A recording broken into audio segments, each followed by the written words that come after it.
Good day, family. I pray that everyone is doing wonderful on this beautiful Sunday, no matter what time of day it is, wherever you may be at. I pray that you are doing well. So first, let me start off by just a little bit of my testimony that's going to go along with what I have to say.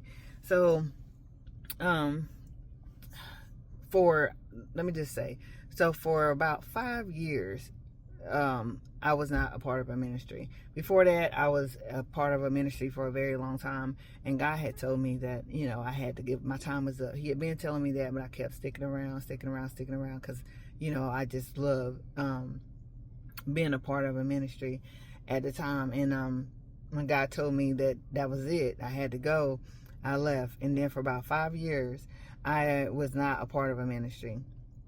And 5 years passed away. Fast forward, here we are today.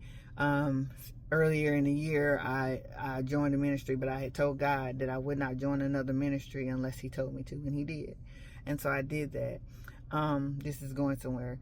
With that being said, now that I have done that, I found it to be challenging at times. I found it to be challenging to be on time. I found it to be challenging to allow God to move the way I used to allow Him to move. I found it to be challenging to be amongst really, I wouldn't necessarily say challenging to be amongst other people, because these people are my family, so not necessarily that, but just in overall, at times it can be challenging, right? But I say that all that to say that God reminded me that, while these things are challenging, that doesn't mean that we shouldn't be doing, that I shouldn't be doing what it is that I'm doing right now, that He did not call me to the ministry that I am now. And He was just I think for like the last 3 weeks, 2 or 3 weeks, I want to say it is, our prophetess and our apostle have been teaching on reset. And this, being uncomfortable, walking through your reset, doing new things, new beginnings, and all that stuff. But God has reminded me in this season that new things are needed, right? And one of the scriptures that He's laid on my heart, and actually my apostle has been preaching on for the last 2 Sundays, is coming from Isaiah 43. It says, remember Isaiah 43, 18 through 19. Remember ye not the former things, neither consider the things of the old. Behold, I will do a new thing. Now it shall spring forth. Shall ye not know it? I will even make a way in the wilderness and rivers in the deserts. So God, He wants to do a new thing. He wants to do a new thing for us. He wants to do a new thing through us. He wants us to do a new thing. He wants us to reset our minds and focus on Him, and not focus on the things of the old, not focus on the things that we want, but focus on the things that He wants for us in our life. Focus on the things that He wants us to do in our life.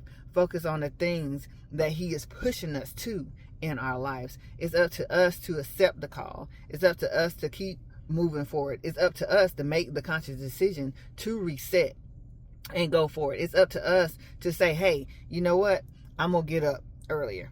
Talking to me. I'm going to get up earlier, and I'm going to make sure that I am on time. Because this is things that I was doing in the past. When I was in my other ministry, I was always on time. I was there before everybody else. One was because I was involved in a whole lot. But that doesn't mean that just because I'm not involved in a lot as much as I was in my old ministry, or in the ministry that I was a part of.